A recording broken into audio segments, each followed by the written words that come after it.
Hey guys, Gen 3D Tech here. Today we've got a mouse all the way from Italy by Luchout. It's a Logitech GPX inspired shape. Comes in at only 38 grams. And man, oh man, I've been enjoying the heck out of this mouse. It's become one of my favorite. And never thought that a 3D printed mouse would be up to par to a pre-built one. But anyways, without further ado, let's go ahead and get into this review.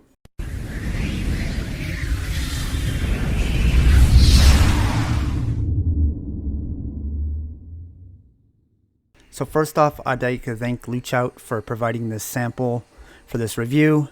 It's very much appreciated. I've been meaning to try a 3D printed mouse for quite a while now. I've been very curious if they hold up to the same quality and standards of a pre-built mouse. And they tend to be a little bit more expensive on average just because they're hand-built, usually by a single person.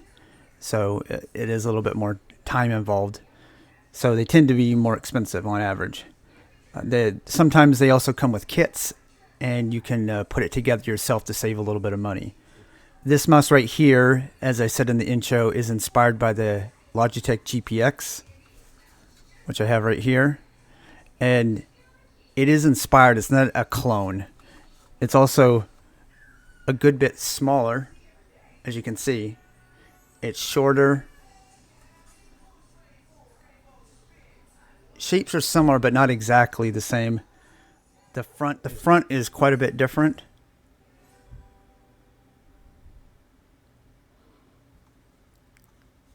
Side buttons are quite a bit different. Score wheel's different. And of course, one has no holes and one has many holes.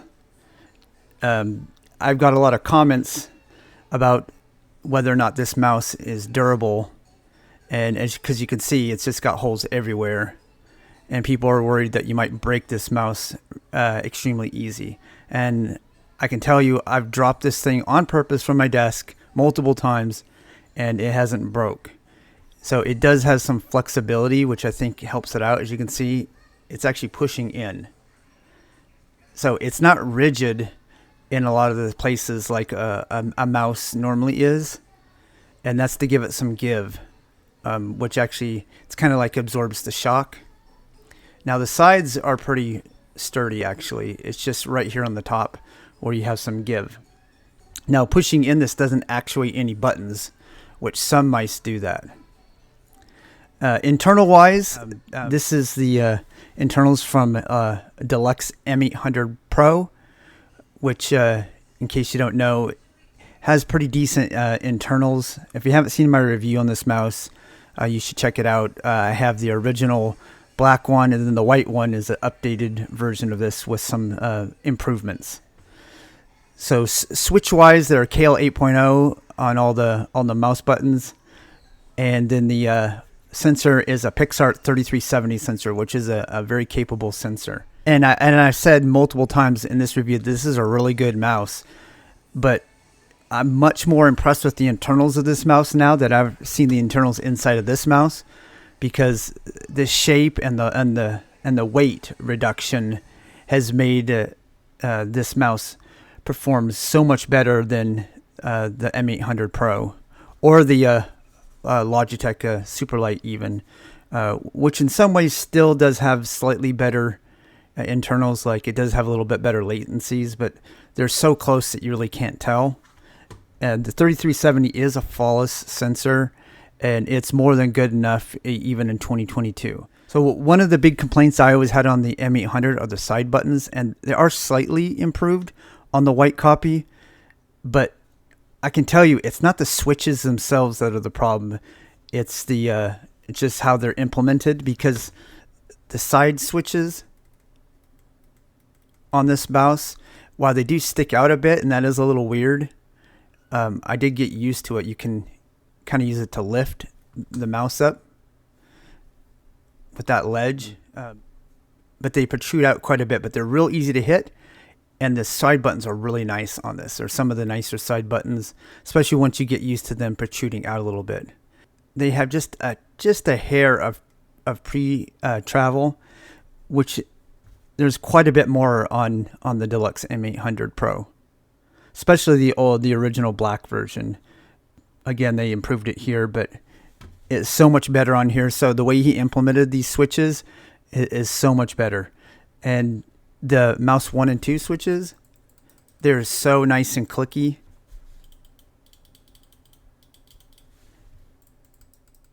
As I was saying, they're so nice and clicky, and they're just quite a bit lighter feeling than on the M800 Pro, which feels heavier. Now, there's also these little screws right here, which that is one complaint. These screws are silver and they kind of stick out. I would have liked to seen a black screw, so it's just it blends in a little bit more, or gray, or just a darker color. But these are tensioning screws, so you can adjust the way your switches feel. I haven't messed with it just because the way that they're tensioned is perfect.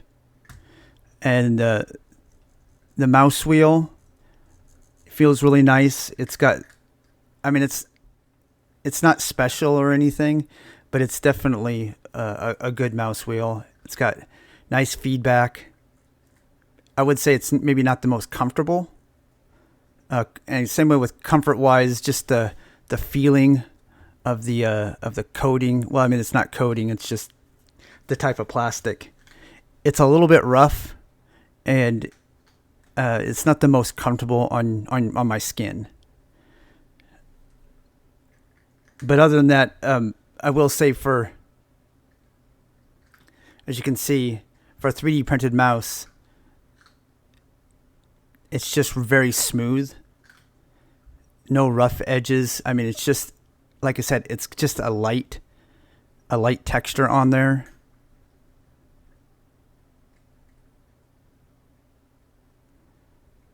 But he did a really good job. I mean, this is like an artisan level job when it comes to 3D printing. Another thing that I was very skeptical about are these little skates. They're just basically little PTFE dots. I think he said they were BTL dots. Now, I will say these little skates work extremely well, and I think it has to do with just the lightness of the mouse. But I haven't had a problem with any pad that I've tried them on. They've worked extremely well. So that was very surprising. I was thinking I was going to try replacing them with maybe sapphire dots or something, but these are perfectly good skates. Now, I don't know how long they'll last, but since they're dots, they're easily replaceable. So that's long-term wise, that's not a worry. For the price, I kind of would like to see an extra set in the box. The sensor is right in the center, which is definitely my preference. And right there is a DPI button. You can also use it to change it between 2.4 gigahertz and Bluetooth. This mouse does support Bluetooth like the M800 Pro. The other thing about this is you can see there's the battery right there. And this battery is tiny.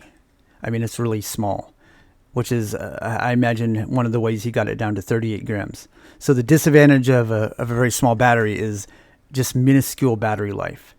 So that's the biggest complaint I have about this mouse, is I have to charge this every single time I'm not using it. So as soon as I'm done, I plug it in and start charging it. One nice thing over the GPX, though, is, as you can see, USB-C. So no micro USB or anything. But again, I get about 7 hours of use with this mouse, and then the battery's dead. You might be able to get a little bit of extra battery life by turning the RGB off. And since this is the M800 Pro internals, all you have to do is just use the M800 Pro software, and everything configures and works perfectly on this mouse. It just sees it as an M800 Pro. And the software, I'm not going to go over in this review. You can watch my M800. It's in my original M800 Pro review of the black M800 Pro. But it's the same, and I like the software. It's simple, basic, to the point. Nothing to complain about. It doesn't run in the background unless you want it to. You can just make the changes, and that's it. And in the box, just like the M800 Pro, you get the USB-C cable, which is a decent cable, and then also you get the USB transmitter. Now, one of the things that I have noticed with the transmitter on the M800 Pro is that it doesn't like USB hubs typically or extenders. So most of the time, it only works when you plug it straight into an actual USB port on your motherboard. At least that's my experience. Maybe it just might be my particular extender I tried it on, or my USB hub. But I just thought I'd point that out, that has the same limitations as the M800 Pro, which it's not a huge deal, but just something to be aware of. Now, the other thing about this mouse is it's not cheap. So it's 150 euros, which is 50 euros cheaper than it originally listed for when he sent it to me. So I'm glad that he reduced it. Now, if you're in the US, one thing that's also happened is that the euro and the dollar are pretty much in parity. So it's about 1 for 1. So 150 euros is actually, like, I looked it up, calculated as like $149.54 at the time of me making this review. So it's pretty much 1 for 1. So in the past, 150 euros probably would have been like $180. But right now we're at 1 for 1 because of the world economy, I guess. So it's becoming a little bit cheaper for people in the States. Now, shipping, on the other hand, is a bit expensive. So it's 35 euros to ship one of these mice to the United States. So the total is going to be about 185. That includes all the taxes and whatnot. So at 185 total, that's definitely not cheap. And that puts it in the same range as, say, like a Viper V2 Pro and the Logitech GPX when you add sales tax. Now, if you live somewhere without sales tax, this is going to be a little bit more expensive. And that's also assuming that you're getting free shipping, or on those other mice I mentioned, or that you just went and bought them locally.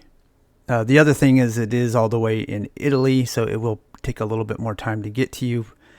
But I do believe he uses, for that 35 euros, it is pretty decently fast shipping. I got mine pretty quick, so it might be a little bit more than ordering something from Amazon or Lethal Gaming Gear, for example, but I don't think it's terrible. If it was 35 euros and it took 2 weeks to get here, I'd be pretty upset. But I think it'll only take maybe 5 days. It depends on, customs can definitely hold stuff up, so you never really know. Now, this is just one shape, and it's the only one I've tried so far. And there's 6 of them currently available. Let's go ahead and we'll check out the website, and I'll show you the different ones that are available. I do have one more shape coming to me. And it's based off of the in-game XMR1. And if you're like me and you're waiting for the XM2 wireless, and you've been waiting for a very long time, maybe you'll just get this one instead and cancel your order, because it's basically a wireless XM1R, but quite a bit lighter, actually. That one's only going to be 37 grams. All right, so this is there's website, luchout.com, and these are the 6 different shapes that he currently has, and right here is the Overlight, which is the one that I'm reviewing. As I've mentioned, it's based off the Logitech G Pro X, and it comes in at 38 grams. And then right over here, we've got the Rival, which is pro-tuned like the Overlight. So it's not exactly the same. It's just the basic shape, but then with some changes that he believes are improvements. And definitely with the Overlight, I definitely like the shape way more than the GPX. So this is based off the SteelSeries Rival 3 and the Aerox 3. And then over here, we've got the In-Shape, which is the one I mentioned before, based off the in-game gear XM1R. Comes in at only 37 grams. This is the one he just released, and I'll be checking out. And then the $2 by Luce is inspired by the Zowie S2 shape. I believe Fresh from Fresh Reviews, this was his favorite that he tried. And this one's also at 38 grams. And then down here, we got the 305 Upper Light, which is obviously inspired by the G-Tech G305, which is a kind of an egg-shaped mouse. If you're a fan of the RA, you might like this one too. Again, only 37 grams. And then we got the Final Shape. And lastly, we've got the Final Shape, which is inspired by the Final Mouse Scream 1. Comes in at 39 grams. So like I said, using this mouse for quite a while, it makes all your other mice feel real heavy. It feels quite a bit different in the hand than the GPX does. The GPX feels more potato-like. It's definitely taller and fills out your hand more. This is definitely a little bit more lower profile. It just fits just a little bit more spread out feeling, where this kind of just hits more right here, and then the overlight fills more of your hand. And just the way that the side, you just feel a little bit more locked in when you're claw gripping this, which is, for me, this is more of a claw grip mouse, relaxed claw. And it is kind of hard to fingertip just because of the shape. It's definitely light enough to fingertip, but you can aggressive claw, relaxed claw, and you can palm it. And as far as game performance, I would say that this is some of the best I've ever performed is with this mouse. Now, again, like I said, it's not the most comfortable mouse for me personally. I do prefer a mouse with no holes, or if it has holes, that they're a bit more comfortable. Like for example, the Final Mouse, it's a very nice mouse, of course, and comfort-wise, I don't mind the holes so much. I also don't mind the holes on the MZ1, and several other mice, the holes don't bother me so much. They do bother me a little bit, especially these holes right here. These side holes, not so much, but so something about these rectangular shaped holes that, I don't know, it's just not the most comfortable. But for sure, it doesn't stop me from using this mouse just because of the performance of the mouse and how light it is. I keep thinking that, they keep going down in weight and that there's going to be a point of diminishing returns, but definitely for me, the 30s is definitely seeing improvements. Now, we keep seeing improvements down in the 20s? I don't know. I can't tell you. But I can tell you at 38 grams that I'm loving this mouse. So game performance-wise, this mouse, man, vastly exceeded my expectations. The lightness of it, the feel in the hand, the shape, the clicks, everything just works perfect. And I've definitely performed better with this mouse than just about any other mouse. If this thing just had better battery life, I'd probably use it even more than I'm using it now. Because if I'm having a long gaming session, which would only be on the weekends, obviously, because I work so much, but I've worn this battery down at times and had to switch to another mouse. Now, I don't know, as a suggestion, I definitely would be okay if the weight of the mouse was increased by a gram or two, just to get a little bit bigger battery for better battery life, or at least have that as an option, perhaps.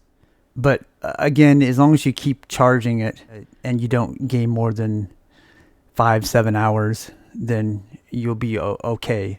You can also just plug it in and it'll also work that way on a wire, but defeats the whole purpose of a wireless mouse, is not to have to deal with the wire. That could be a deal breaker for some people because, you have some mice like Final Mouse, which last an incredibly long time battery-wise. A bunch of the mice that I have are 80, 100-hour type experiences, and you barely have to think about plugging them in. But again, for me, it's not a deal breaker, but for some people it may be. Again, you may be able to disable the RGB and gain a little bit of battery life there. I do think it looks kind of cool.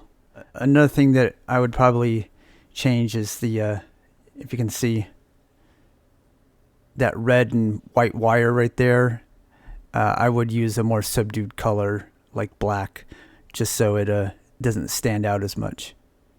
Final Mice, also the same thing. They use the mustard and ketchup color cables still to this day, which for the price, I don't think you should be using colors like that because it kind of stands out from the aesthetics of the mouse.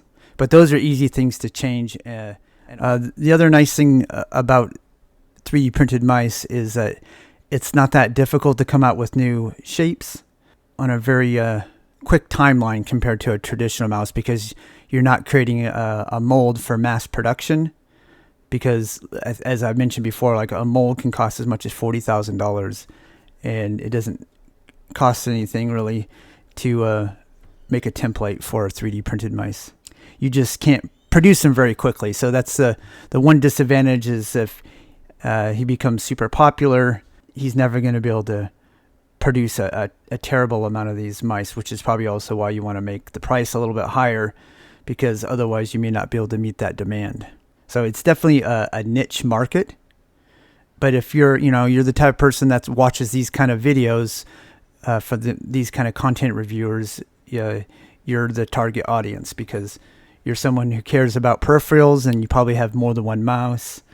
So this is the kind of product that better suited for someone like that. It's not anything you're ever going to find in a big box store where you'll find Razer and Logitech and all the other big companies selling their mass-produced mice.